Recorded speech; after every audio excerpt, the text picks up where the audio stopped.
Bang, bang. What's poppin', gang? It's your boy, Y'all Clutch TV, man, and we back. Yeah, my nigga, I said we back with another video, man. Listen, the streets has been on fire for NBA 2K26 news, and this is a little sneak peek into what my first build could be. As you see in the backdrop, we got that NBA 2K23, one of my favorites, right? I mean, it wasn't the greatest, but I enjoyed 2K23.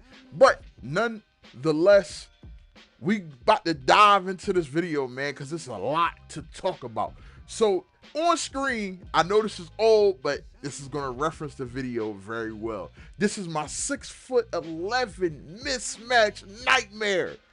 Yeah, this is my 6'11", man. I'm going to call him a stretch. You can call him what you want. But the actual build name was a shot blocking wing back then. And I was getting jiggy on these 2K League players right here, man. So without further ado, before we get into it, hit that like button, hit that subscribe button. We on the grind. We at 118. We on the grind to 500 subs right now, okay? We on the grind to 500 subs. Help your boy get there, and that would be greatly, greatly appreciated. Let's go. All right, so look, gang, like I said, without further ado, we're going to dive into some of the tweets. Not all of them, because Mike was just going crazy. I mean, it was so much stuff happening left and right, but we're going to dive into a couple of his tweets, right? And you can pause the screen, and I'll keep it on there as long as possible as well. But another dribbling tip for NBA 2K26, you can vary the speed of your dribbles and triple threat moves by how slow or fast you move the right stick. Great for change of pace, right? And here we go into the next tweet.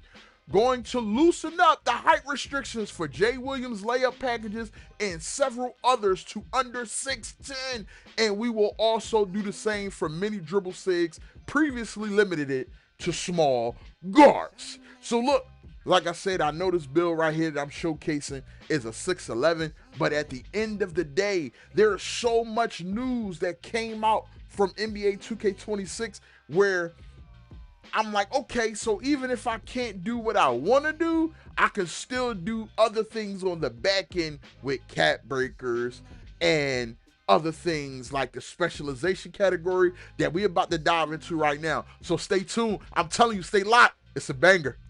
All right, so look, gang, we diving straight into the specialist category.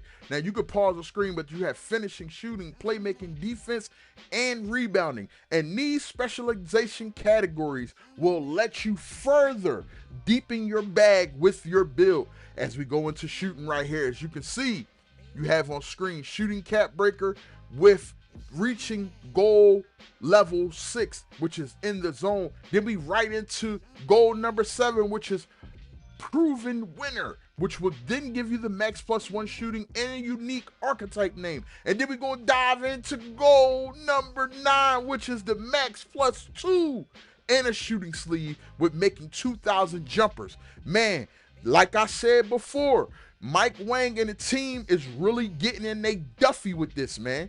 Let's dive into the next category. All right, gang, so look, this was what really got me excited after seeing it. I love specialization category, but this right here, the cap breakers, is what kind of changed the game for me moving forward. And I'm like, damn, if I just had this for my shot blocking wing in 2K23, this would be amazing, B.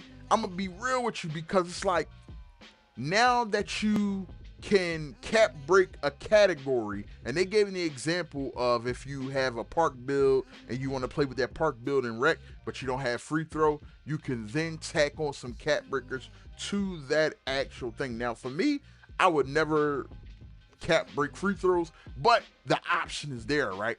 But there are so many other things that you can cap break. As you can see on screen, it gives you a +11 if you have a 44, so you say 11, that's 55, and so forth, and so forth, and so forth. Now, I don't know how often it'll give you that. I don't know if it's when you get past a certain rating threshold.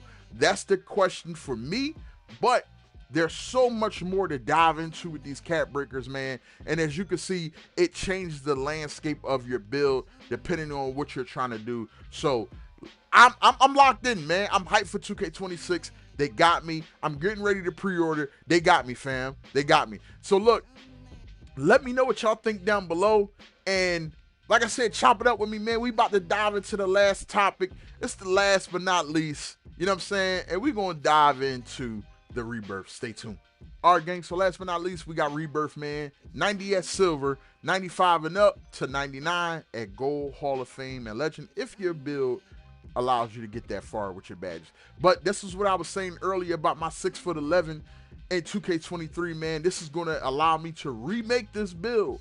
But with the cap breakers and the specialization, it's going to allow me to make this build that much greater. And this was one of my favorite builds that I ever created in 2K. This is one that I hooped out on so crazy. So that's what I meant by earlier in the video, referring to how this was going to affect my future build in 2K26. All right, gang, so that's it for today's video, man. If it's news to you, then let it be news to you. If not, then keep it moving. But it's all love, man. It's your boy, All Clutch TV, man. Bang, gang. And all praise to the Most High God. Yeah, yeah.